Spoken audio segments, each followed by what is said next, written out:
I think it's a much more deliberate process, which can be good and bad. Yeah. Once you get to the age where you have life interceding and stuff getting in the way, Yeah. you have to find a time.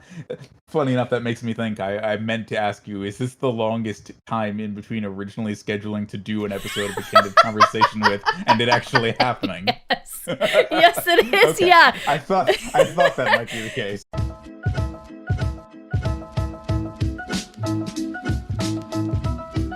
I feel like I haven't talked to you in forever. How's life? No, not since in person. I know. What are you up to? What are you doing? It's funny because I had, as we had spoken about a long time ago, I wrote up just a couple of questions because I always said if you ever had me on here, I would interview you in Oh my addition to god, the that's alternative. right. I totally Yeah, forgot oh about yeah. that. Dang, So you're one of ultra them, prepared. one of them, very relevant to the question you just asked. Well, I guess we'll start there then. Is if you had 6 months to yourself to do or try anything you wanted, what would it be? Oh. Do you have an answer for this? So yeah, long and short is you just asked me, what I've been up to. I Yeah. would really like to figure out why my webcam is being funny, but that can wait. It's just spooky Um, lighting. there you go. I'm getting into the holiday Yeah. season.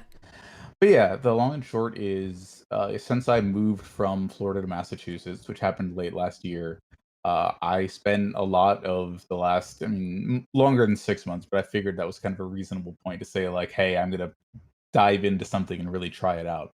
I spent a lot of that time giving myself up to the charity efforts that are the reason that you and I met and things of that nature. Really learning how things work behind the scenes, getting onto staff with a speedrunning charity organization, digging into a lot of that, and tried to parlay that into the possibility of a career in doing charity work. Didn't quite work out the way I hoped, although there's still a few things in the hopper. Folks may see me around in a couple of places in the coming months, but Yay. yeah, so like that was as somebody who kind of was raised in that you can do anything you want atmosphere, like I don't know why, for whatever reason, that kind of never really gelled into a focus of wanting to do something in specific in particular for me. Yeah. So I've always been the kind of person who will try something out, find the strengths and the takeaways from that, and then kind of like, oh, it was good, but it wasn't for me. But yeah, Yeah. it's something that I think you and I are both passionate about. You can certainly connect with it on that degree. But yeah, I figured I'd give it a try and see if it was something that I wanted to do on an ongoing basis. And frankly, I still feel like the answer is maybe, but in a practical sense, the opportunities may not be there, and that is what it is. So that aside, I am also looking to get back into work in other fields. So at present, I'm not actually doing anything day to day, but I am job searching, which is essentially a full-time job in and of itself. Yeah, no kidding. That's actually really relatable. I do not meet many other people who really like to put their hands in a whole lot of different places, like trying to find that thing that's super fulfilling and then it doesn't quite meet the expectation. And I always just thought that was me having really high standards, or I don't know if it's just because I lose focus really, like ADHD. I don't know what it is, but like you saying that, the way that you just said that, I was like, oh my God, other people feel like that too. That makes me feel so much better. I can't help but wonder if those are the kinds of people who describe themselves as like polymaths. They like to learn Jack about of all lots of things, or trades. they're very right. Yeah. Well, and so the common interpretation of that statement, "Jack of all trades, master of none," was actually originally "Jack of all trades, master of one," which is kind of Oh, the end goal of what you want that to be. right. You're a little good at everything. You know how to do all the things that somehow people of our generation grew up without a functional understanding. And maybe it's always been this way, but like, if you're in the place where you're like maintaining your own home, knowing how to do things like plumbing or, lawn and garden care or any of that kind of stuff, what are the odds you actually got like a functional, practical, teaching in how to do those sorts of things? We're all just figuring that out on the fly. But Yeah. I think some people, and it sounds like you and I both fit into that, actually enjoy to a greater or lesser extent the process of doing that, but we're still looking for something that fits us just right. That one thing that we actually want to master. Yeah. Which is like I don't know. We're both still young, so like we can figure it out, I'm sure. But Oh. I don't know. You're still young. You are still young. I know I I mean, say we're still I'm young. not the oldest person you've interviewed, but I'm close. I feel like I have met people who find their calling like in their 50s, 60s, you know? No, Like yeah. and they No, figure it absolutely. out. I like not saying that you want to be that like late in your life when you're finally like, "Oh, I finally found it. I've only spent most of my life searching for it." But like, Right. you know, it's possible. You could do Yeah, it. there's a certain wisdom in like, hey, finding a place where I'm happy where I am, and if something further comes of it after that, Yeah, that's great too. literally. I think we've started. I've stopped doing intros, so I think you and I have just started, but I would like to give you a chance to say who you are and what you do. Sure. Welcome to a candid conversation with Breezeby. I'm Ateatree, Yay! your host. As I said I would be. No, I'm Yes. kidding. I'm not co-hosting this episode. My name is Ateatree. If you know me from anything, you might recognize the audio portion of this presentation. You probably don't recognize this general area. But yeah, I have been involved in volunteering with Games Done Quick and a couple of other speedrun organizations since late 2020, early 2021. And I actually started speedrunning myself, much as I kind of never thought that would happen, about a year ago. You know, Yay! Well, I'm curious why you thought it would never happen. Because when I met you, you sure, weren't sure. like you didn't classify yourself as a speedrunner. A lot of us hosts True. like don't tend to speedrun, which is fine. We're just in it for like the fun and the vibes. Mhm. But like, why did you think it would never happen, and what finally kicked your butt into gear? Because of my particular ADHD never really giving itself to like hyperfixations, I would just like, there's a certain kind of high engagement state that your brain likes to be in. At least I think most people with ADHD can sympathize, Yeah. or empathize. Really, you've been there. Yeah. No, I have those backwards. Sympathize is actually the right ones. Sympathize is you've been there and you've done that. Empathize is just you know how it feels. I always Yes. get that wrong, and my I partner think. always Yeah. corrects me. I'm Okay, at there the you point go. where I actually remember the difference now. Next, I just have to remember to actually use them right. Yeah. But yeah, it's because of the way that speedrunning historically was. I've been watching events for more than 10 years now. So, back then it was always it's the classic games, it's your Mega Mans, and it's just you have to, or Final Fantasy or Mario, and you have to really compete to get that, whatever you're looking for out of it, which historically was presented as being the best. Um, you have to practice and practice and practice and get nothing out of it most days other than a sense that you're more practiced than you were yesterday. Yeah. And that element of it never really appealed to me. So what I've found, and I'm skipping ahead 4 or 5 steps to kind of give you my summation of where I found myself in speedrunning, is that I like running newer games. I like running games where there isn't a strong consensus of, hey, this is the route, this is the way to play it. I like being part of that group that labs things out, figures out, hey, this works better than that, but these are also valid ways to do it, and this is a little easier. And then once the community gets going, somebody finds that work that a group of us, myself included, have done, and really takes it off to the next level of execution. So So you like most being of the the games, founder. Like you like being the part of the people that are like setting the stage. that's a very highfalutin way of putting it. But yeah, Okay. I tend to think of it more of like the grease monkeys, the first Oh people to get into the yeah. garage and start tinkering around with it. That I'm is never fun. going I don't expect I'll ever really be the best at any of the games, even though I do still hold some world records in categories. And I don't, I'm in my mid 30s. The reaction times slow down. The physical realities of that are, if somebody else can use the notes and the information that I've gathered, odds are they're going to execute at it better than I have. And that's Yeah. fine, Yeah. I you know? mean, that's reasonable. But like you have contributed. Like you get to be like, Mhm. I was here when we first started hunting for certain routes and glitches and all Exactly. that. Exactly. Have you found any fun glitch? First of all, what do you speedrun? I haven't even like gotten there yet. Sure. So I'm actually at the point where like half of my runs are technically co-op runs, but I started with the most recent Teenage Mutant Ninja Turtles game, Shredder's Revenge. So that was, late June, early July last year, although I don't think I actually got into it until August. And that was all like, hey, here's a way to make the enemies on this screen load in faster, or here's the best techniques for this character, and sharing videos and kind of doing a lot of that back and forth of like, here's what works best for me with this character on this difficulty. Really just kind of putting everything through its intended paces. There were glitches that were found, but none of them were really actually relevant to running the game faster. There's just a couple of ones where it's like you can jump into what's not actually a pit, but it'll drop you off the bottom of the screen and then kind of pull you back in through the top. Very goofy stuff like that. I like that. Like, yeah, it's banging, very much like the Grease Monkeys metaphor. It's banging at everything with a wrench and seeing if anything falls out. Yeah. And sometimes the answer is no.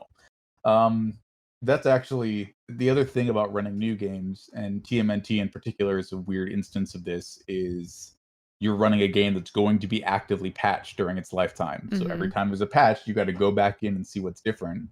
Yep. And the last couple of so no, I'm actually I'm fibbing to you, because the first major patch of TMNT, there was a big glitch added that I didn't have anything to do with figuring out, but the long and short is they changed some properties about one of the characters, and it made him far and away the best character in the game.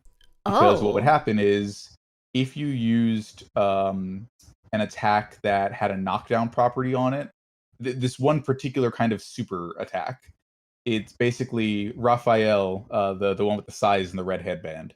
He does 3 kicks, kind of like Liu Kang Mortal Kombat bicycle kicks towards the enemy. No, I'm confusing two things. Anyways, he one of his attacks has 3 hits on it, and if you knock the enemy down with the first hit, the third hit will try to hit the enemy as they're getting back up, but there's no state for it to put them in, because what's supposed to happen is when an enemy is just getting back up, they're supposed to have immunity to being knocked down again. So it intersects with their hitbox, and what it did in that particular patch was it just put the game into a state where it didn't know what to do with the boss. And the boss would just hang there in midair and still be vulnerable to further attacks. That's so if crazy. If you go back and watch the AGDQ, no, it was SGDQ? Yeah, I think it was the AGDQ 2023 marathon. That's what the runners are using. They're using that specific patch, which had actually already been superseded by then. But the devs in that case were good enough to give them the old code. So they're using it where they can basically only have to fight like 4 out of the 16 bosses in the game. That's why. So it wasn't just like one boss that this applied to. It was multiple bosses that you could just blow right through. Correct. Because they it was any boss that could be affected in that way. Like there are some that are technically side scrollers, so they didn't suffer knockdown in the same way. Yeah. But yeah. That is like, so cool. That was a big instance of that, and that's kind of what really formed my opinion of like, hey, I like getting into a game in this way, and like kind of getting down inside the nitty gritty, seeing what works, and for better and and worse, what changes between patches. The next game I picked up after that was Plate Up, which is it's like Overcooked, if you're familiar with that series. Oh yeah. So yeah, whereas Overcooked's difficulty comes from like the crazy things that happen to the levels, like the level will split in half, and your kitchen and your serving area will be on different sides of the level, and you have to throw things back and forth. Plate Up in particular has its difficulty come from the fact that it's like any kind of like casual diner or restaurant building game where you're like placing your tables and placing accoutrements to make the customers more willing to wait in time. But it's a roguelike game. If any customer leaves the restaurant dissatisfied, your restaurant is shut down. Oh, I do think I've seen this. You've probably seen it at a Fatales event. Yes. It was run at the most recent one. Yeah. And every couple of days, in the fashion of roguelites, you are forced to choose one of 2 random cards that apply a new rule to your restaurant. That's right. So there's like lots of... Is it all RNG? Like you don't get the same cards every couple of days or whatever. Okay. So So for speedrunning, that is... I Right, and so there's mm. there's set runs where it's like, hey, there are actually modding tools where you can make it so the same cards will show up on the days when you would receive cards, and you can Oh, actually know what's coming. But the more common, I think, kind of the thing that's more fun to watch after a fashion is the random seeds, where it's we know the size of our restaurant, we know what dish we're gonna serve, everything else is up to chance. and why You did know, you and pick because that what one up? Like um something with a so lot of RNG. this goes along with what I mentioned earlier about getting into and becoming staff for another speedrunning organization, fast-paced events. Um, and several of the other people there wanted to pick it up and play it as a casual experience, and then we're like, hey, this is chaotic enough, but we're getting pretty decent at this game. What if we submitted it as a speedrun? So, yeah, that And just then kind you of just happened fell into naturally. it. Mhm. That's fun. So, what Yep. is the I'm curious with or co-op games. Mhm. And you have more games. You can tell me about more games, but maybe have this in the back of your head of like the troubles, the trials and tribulations maybe of mainly speedrunning co-op games. I would like to know. Yeah, you have to keep a good mindset for it.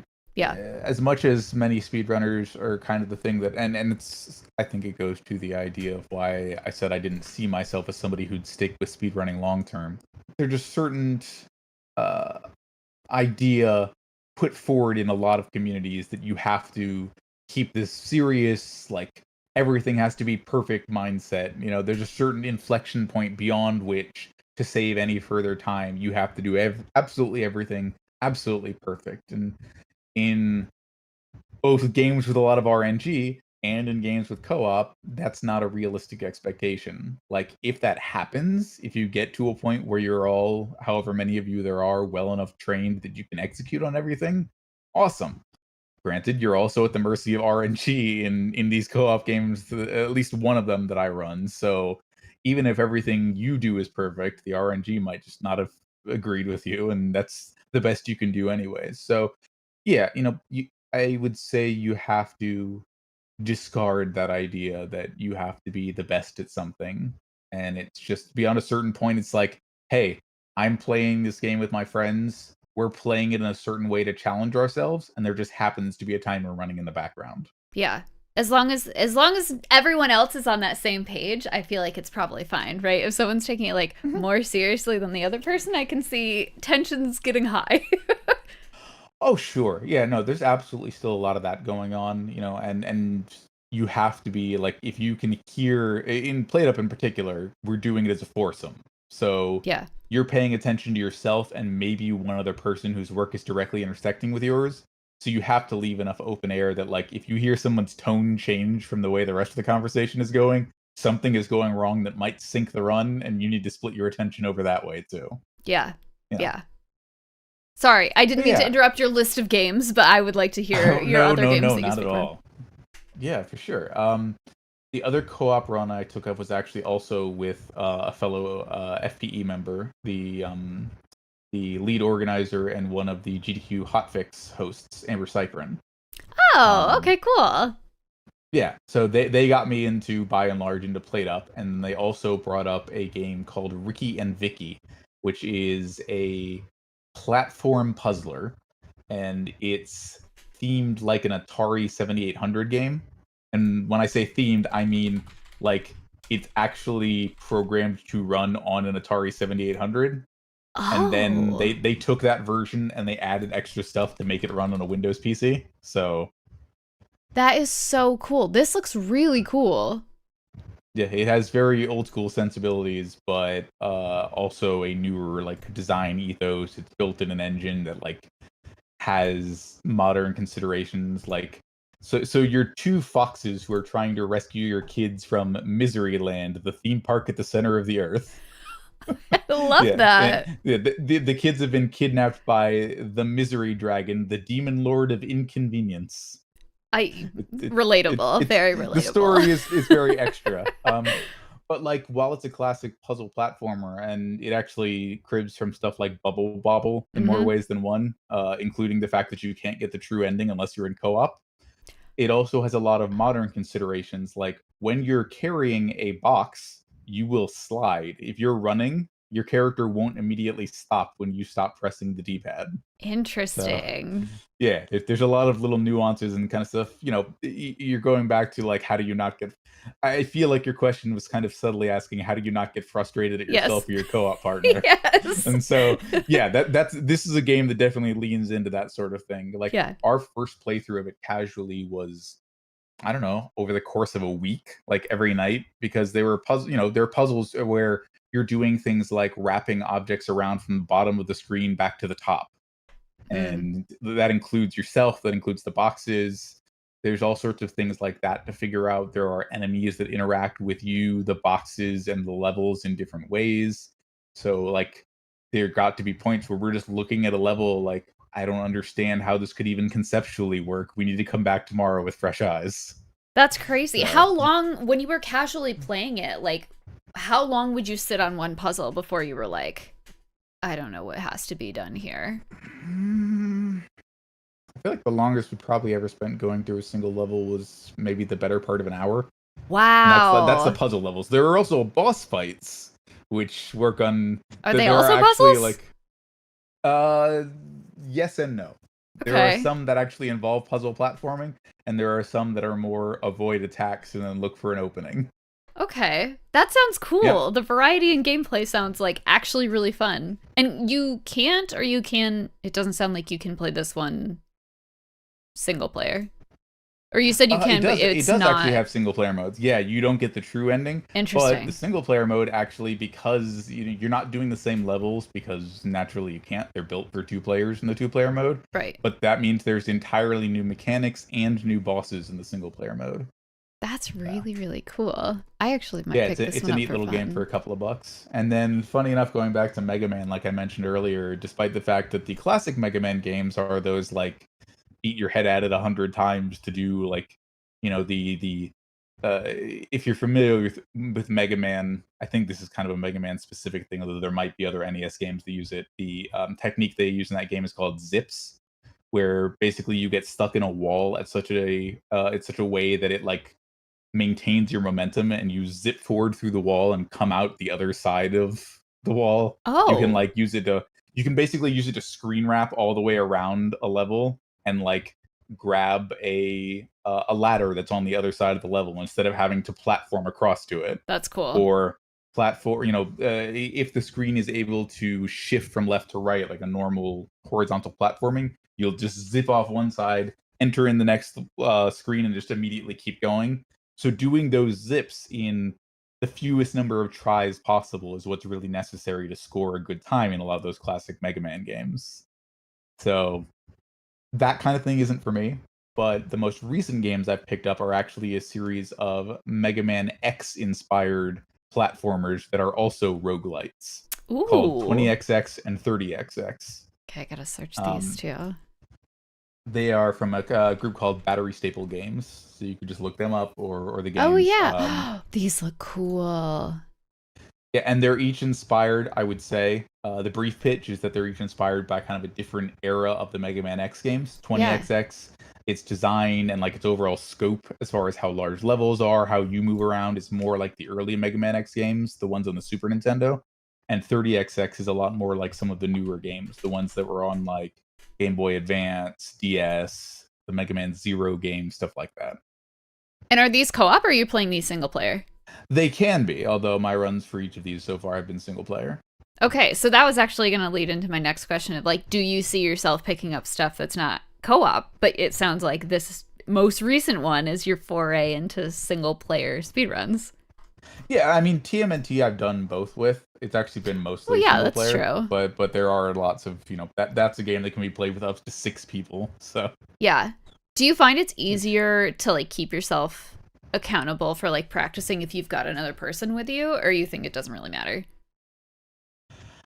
I think it's a much more deliberate process, which can be good and bad. Yeah. Once you get to the age where you have life interceding and stuff getting in the way, Yeah. you have to find a time. Funny enough, that makes me think I meant to ask you, is this the longest time in between originally scheduling to do an episode of the Candid Conversation with and it actually happening? Yes. Yes, it is. Okay, Yeah. I thought that might be the case. Yeah, for those who don't know, I asked Ateatree like months. I don't know, like a long time ago. I was like, Early-ish in the year of yeah. 2023. I was like, let's do a Candid conversation with, and then we just put it off and put it off. And then I was supposed to have you as part of that SGDQ group interview that we did, and It's then you true. left that day. I would have been in the in-person one, but somehow me saying I had to go on Saturday didn't make it across. I And just didn't even then realize. and then we tried to schedule for the end of last month, end of Yeah. August, and it just didn't pan out. No. So No, you are definitely number one, and I think Avant, who I'm talking with later, is a close second because we have also been putting this off, but like only for nice. a month, maybe a month and a half. You definitely are the better part of a year, so I appreciate you being patient with me because I know you have a lot of good things to say, and I want to hear them. I just like am bad at keeping track of things. It's No, ADHD and thing. it goes back to answering your question, really. Yeah. You know, you're saying, is it easier or harder to practice with a co-op partner? You have to be understanding of each person's schedule, their propensity to be in the right headspace for that kind of stuff. You Yeah. know, Yeah. some days you're good to just throw a completely unpracticed run at something and see what happens, and some days you want to set time aside, but it just doesn't happen for one reason or the other. You know, it's a much more deliberate process than like, hey, ADHD brain says you don't want to focus on anything right now. Why not just throw a run of 30xx at the wall? You know, it takes 20 to 25 minutes. That'll quiet down the noises in the back of your head that says Yeah. you don't want to focus on anything right now for a Yeah. little while. See, I feel like I have the opposite problem where if I don't want to focus, I wouldn't be speedrunning a game that I already know. But maybe, I don't know. It's hard to say. My thing is like I'll pick a relaxation game that I'm so familiar with, like Overwatch. Just not a relaxing game at all. No, that's very satisfying. Not even a little. You know, the elo doesn't favor you, and you get stomped 4 games in a row. I Yeah, feel yeah. very relaxed after that. Exactly. Do you have relaxed games? Like you're not just playing. I know you've been playing Baldur's Gate 3. At least you were like a couple months ago. I'm late to the party on that. But like, what chill games have you been playing that haven't been like deliberate speedrun? I'm gonna practice this. I haven't been doing a ton recently. You know, there are mobile games that I'll play here and there for a few minutes at a time. Your Marvel Snaps and things of that nature, which I've are heard often good just like a things. something to disconnect my brain for a little. You know, when I say disconnect my brain, I don't necessarily mean it's a game that doesn't take some level of intentional play, but it's like, especially in the case of some of these games like the roguelite, etc., etc. At this point, I feel like I know, not that I've done more research into it, but like I feel like I know, hey, here's a good way to structure a run for me that's going to be fast. If RNG favors me, it might actually be the fastest, but I know the structure of the run, kind of like the levels are technically randomly generated from like boutique, what they call chunks in that game. Mm. So like each portion of a level is just kind of put together in a way that it'll interface with previous chunks. But it's like, okay, I can clock, you know, in 3/4 of a second, I'm in the chunk that looks like this. I know what to do here. So it's as much like I'm making those little microsecond calculations rather than having to be deliberate and actually think things out. It's feeling and reacting as much as, if not more than thinking. Yeah. And that's kind of like that is in a way comfort gaming for me of a sort. Not to say that there aren't plenty of games, you know, puzzle games, Tetris Effect, that kind of stuff is also good for shutting my brain off. Although in a way, that's not that different. You know, Tetris, you're reacting to the pieces as they come at you rather than necessarily setting up setups deliberately, Yeah. unless you're T-spinning, and that's something that still eludes me, if I'm honest. Are you? There are certain.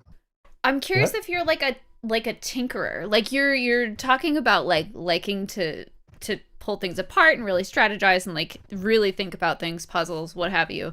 Are you in outside of the video game space like someone who tinkers with things, likes to pull them apart, or is it just video game? I like the idea, but no, I'm generally too precious about stuff. I'd rather just keep it in good shape. Yeah, yeah. Like It's there reasonable. there are certainly things that I've like modified over time. Mhm. You know, popped open a Steam Deck to put a new hard drive in it, things like that. But no, I'm Oh. not.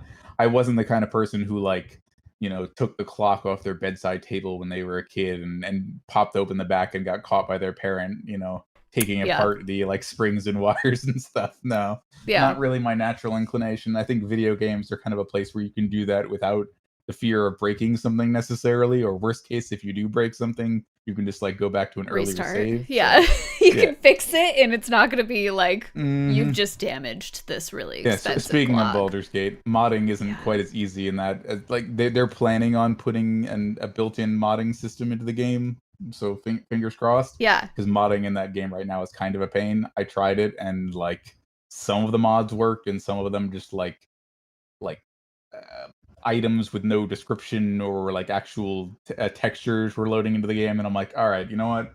I'm just gonna put this down and come back when they have it in a state where I don't have to do all the work to make this happen. Yeah. What were you trying to mod, if I can ask? So I finished my first playthrough, and I was gonna do a second playthrough. As I was gonna see about doing the Dark Urge playthrough and see if I wanted to do actually leaning into it or leaning away from it. And just beyond that, I wanted to see like, all right, people have put in like new armor sets, different visuals, different gameplay mechanics for that. Somebody actually did a whole set of additional spells that like here's the rest of the stuff that like 5e has, the actual D&D system has, that Yeah. Baldur's Gate took out because they thought it would be bad gameplay balance. We're going to put all those spells back in so you can screw around with them. Interesting. Yeah, so stuff like that is what I'm interested in, but you know, while I'm sure people have had it working, and if you have, Mazel Tov, don't reach out to me about it. I'm just gonna wait until the mod system is built into the game, because Yeah, yeah. at this point you have to like download a separate mod manager and load the packages through that after they're extracted from the Nexus Mods website in a certain way. Yada yada yada. I don't have time for I've that. done it before, Yeah. but something about the way they interact with Baldur's Gate 3 in particular is less intuitive than usual. So I'm like, all right, this isn't working the way I already know how to do it. I'm just going to put it aside for now. Yeah. And if So, you know what's on the horizon, like whatever, we figured right. out to mod every other like RPG game out there. I'm sure that it's coming. So like Yep. just Yeah, wait. people till have it's already done the easier. work. It just needs to get easier to fit into the game. Right. All right. Exactly. Question for you, Brie. What are your favorite and least favorite speedruns that you've ever done or attempted? It doesn't need to be something where you actually finished a run. Oh, Just okay. favorite and least favorite that you've ever taken on as speedrun projects.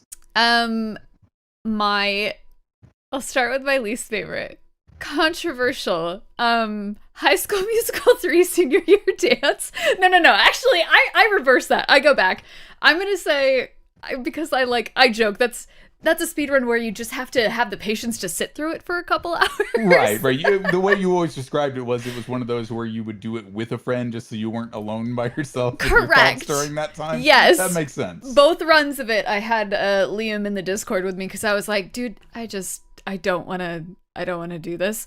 But if I'm being very honest, like least favorite speedrun would probably be Don't Come For Me, Liam, Mirror's Edge, just because it is such a technically difficult game. It is so specific and it takes so many hundreds of hours to get like a run that you're happy with that I was like, I just don't have the patience or the time. Like, I get that. That's exactly the kind of thing do that I it. figured out that I would like bristle up against, unless the movement of a game, unless like the feel and the atmosphere of a game are just like right for me from the jump, I don't know that I'll really dig into it in the same way. So I completely understand. Mirror's Edge is a great game. I had a lot of fun with it casually, but I'm not going to pretend I made, high skill jumps that even completed the game normally the first time every time. No. Much less the kinds of extreme precision jumps that you use to like, jump off the edge of a building, land on a railing on the other side so you can immediately launch into a second handspring through a slide to a door.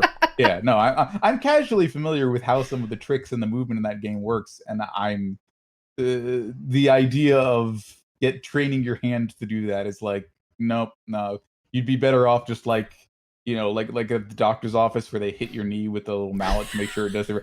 Just hit my fingers in the right order to make it happen. I'm not going to learn to do it myself. Yes, that's how it feels. I'm like, just do it for me. At this rate, like I had the trainer, I had everything, and I was like, you guys, I just don't think this is the one for me. Thank you for teaching me all you know, and I am going to set this down forever. Thank you. So that's my least favorite. My most favorite is probably Absoloff because that's my baby. Not a lot of people run it. And it uses such cool glitches. Like, to me, I think glitches are like the most fun part of speedrunning. That's controversial yet brave statement, because there are a lot of people that are like, it should be glitchless.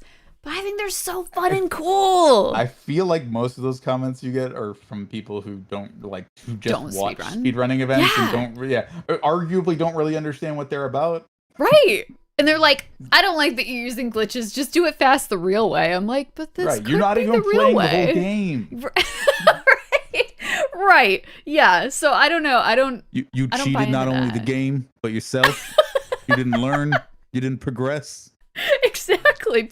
People get so mad about speedrunning in general. Like, I don't know if you've faced any of that with any of your runs, absolutely. but really? Not with my runs necessarily, but like I'm the kind of internet masochist. I grew up in the era of like Something Awful forums and that kind of stuff, where the first couple of times when I hosted for GDQ, I would actually go over to 4chan during the run just to see what people were saying. Oh my and God. Just how awful they were being. Yeah.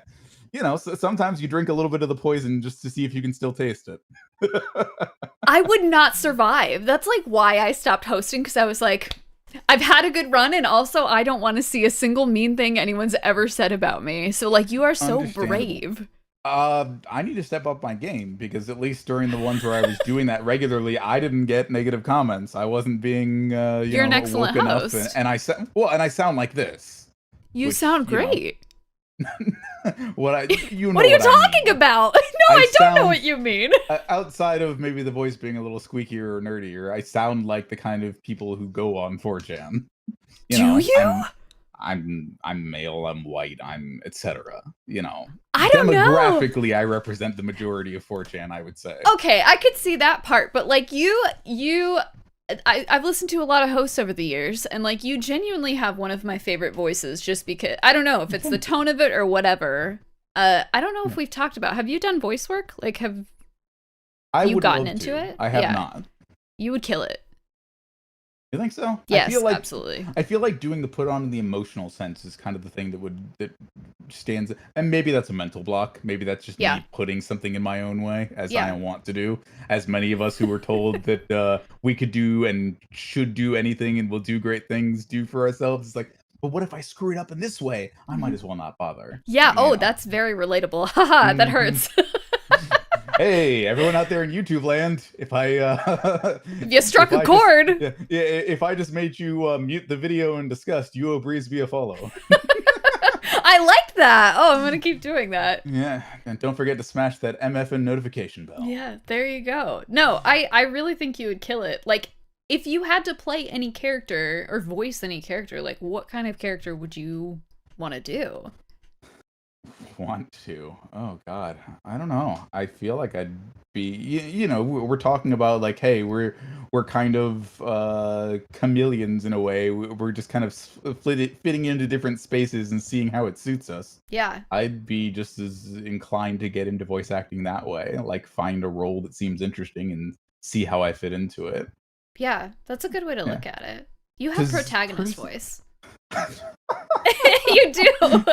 Like, very much like, I could see you narrating like a visual novel, and you were like the protagonist, although those often don't get like narrated. I guess that's I was curious, do you mean protagonist or do you mean narrator? No, I think protagonist, like, if I'm not thinking visual novel, if I'm thinking like Tangle Tower or something, like a story related, story driven, I feel like you have like main character voice, if that makes sense. I mean, I appreciate the compliment. I'm not gonna deny that there's a certain, trained. It's a matter of whether or not I'm using this is closer to my real voice than my announcer voice when we're hosting Games Done Quick 2024. That's as much like my phone voice as anything else. So there's definitely a different attitude, precision, presentation to that there. But I don't know, as far as the idea of being a certain kind of character, I've never really, or maybe it's just been a long ass time since I've thought of being someone other than this one right here on the screen. Maybe that's just a failure of imagination on my part. I couldn't tell you for sure. No, You know? I was it was a curiosity. I wasn't sure if you were like, "Oh, yes, I would really like to be a dragon or something," you know? Like I would really like to be just I mean, that there are guy. voices out there that I admire the hell out of. I can tell Yeah. you that much. Okay. Like Logan Cunningham, the narrator of most of Supergiant's games, Bastion, Oh, yeah, yeah, Transistor. yeah. Now here's a kid whose whole world got all twisted, leaving him stranded on a rock in the sky.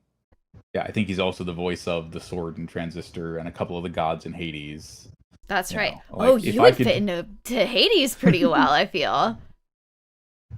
You could do it. I was saying I couldn't tell you where, then, but I appreciate you saying so. I've never played it, but I have heard enough of it where I'm like, oh Ooh, yes, okay, that sounds all very. right. I didn't have this on my list of questions, but since we're here, when you streaming Hades? Oh my gosh, I don't know if I can do that one. I don't know if it's like everybody loves it, right? Like everyone I've talked Sure. to has been like, Yeah. this is a great And game. if you do stream it, you will get people that you don't know stopping in to tell you how to play the game. It's Like just how it goes. Soulsborne You know games, that. yes, it's Mhm. like the same thing. You can't stream those without getting people.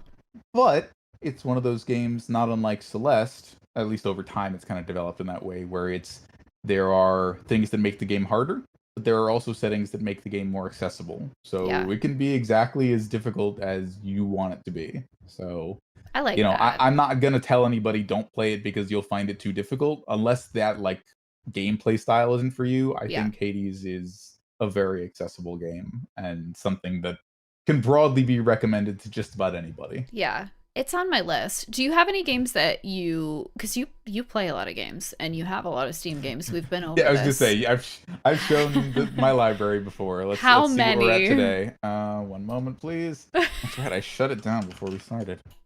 Shame on me. And this is just Steam. This isn't gonna count console libraries. There's I don't think it'll. Yeah, no, I have the Logitech filter filter. set up, or the NVIDIA RTX filter. There's a couple of shelves of games over there. There's a couple of boxes of games in the attic. But just Steam, we are currently at 3,689. Oi, that's so. I have like I think I said I had like 300 games, and that was like a lot for me. Oh no, it is. Is there anything know- you just won't play?